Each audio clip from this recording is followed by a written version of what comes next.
Episode 1. Marcus Aurelius. How a Roman emperor stayed calm while his world fell apart.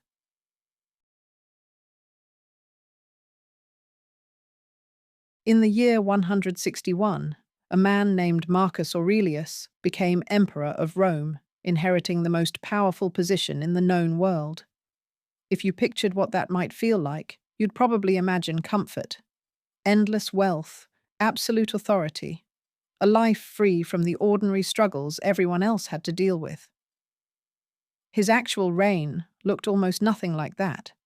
Within a few years of taking power, a devastating plague swept through the empire, killing millions, including members of his own household.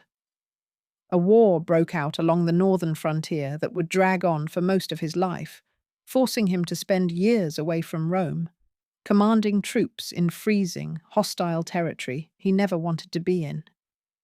His own trusted general, a man he considered a friend, rebelled against him and tried to seize the throne. And through all of it, Marcus kept ruling, kept showing up, kept making decisions that affected millions of lives, without, as far as we can tell, ever losing his composure in public. The remarkable part isn't that he endured all of this. Plenty of rulers endured hardship.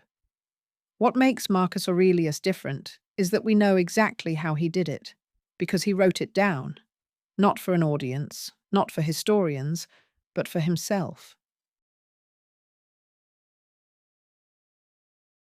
The book we now call Meditations was never meant to be published. It was a private journal, written mostly during military campaigns, in which Marcus worked through his own thoughts, reminded himself of principles he was struggling to hold on to, and essentially coached himself through whatever difficulty he was facing that day. He never expected anyone else to read it. That's part of why it feels so different from most philosophy. It isn't written to impress anyone. It's a man talking to himself, trying to stay steady. The philosophy underneath it all is Stoicism, a school of thought that had already existed for centuries by Marcus's time, built on a fairly simple foundation. The Stoics believed that most of human suffering doesn't come from events themselves, but from our judgments about those events. A plague is a plague. It happens whether you rage against it or not. A betrayal is a betrayal. It happened whether you spiral over it or not. What you actually control is not the event, but how you choose to interpret it and respond to it. Marcus returns to this idea constantly throughout his journal in dozens of different forms. When people around him behaved badly, lied to him, undermined him, acted with cruelty or selfishness, he reminded himself again and again that expecting people to always act well was setting himself up for constant disappointment. Instead, he tried to expect difficult people as simply part of being alive among other humans, so that when they showed up, he wasn't caught off guard by his own reaction.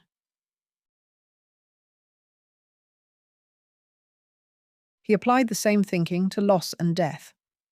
Rather than avoiding the topic the way most people do, Marcus deliberately reminded himself, often, that everything around him, his position, his health, the people he loved, his own life, was temporary.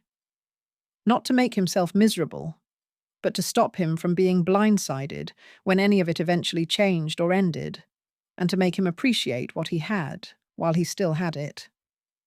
What's striking, reading Meditations now, nearly 2,000 years later, is how little the actual content has aged. Strip away the Roman context, and most of what Marcus was working through are things people still struggle with today. Frustration with people who don't act the way we want them to, anxiety about things outside our control, fear of loss, the difficulty of staying disciplined when no one is watching. He wasn't writing a system of philosophy for future generations to study. He was just trying to get through each day without losing himself, and it happened to produce one of the most honest records of that struggle we've ever had. That's really the foundation this whole channel is built on. Not abstract theory, but philosophy that was actually tested, under real pressure, by people who had no guarantee it would work. Marcus never claimed to have mastered any of it perfectly. He was still writing reminders to himself about the same struggles near the end of his life as he was at the beginning, which is, in its own way, the most reassuring part of the whole book. Staying calm was never something he achieved once and kept forever. It was something he had to keep choosing, one difficult day at a time. If this is useful to you, subscribe. Over the next several episodes, we'll go deeper into Seneca, Epictetus, and the specific ideas that made Stoicism practical enough to survive 2,000 years.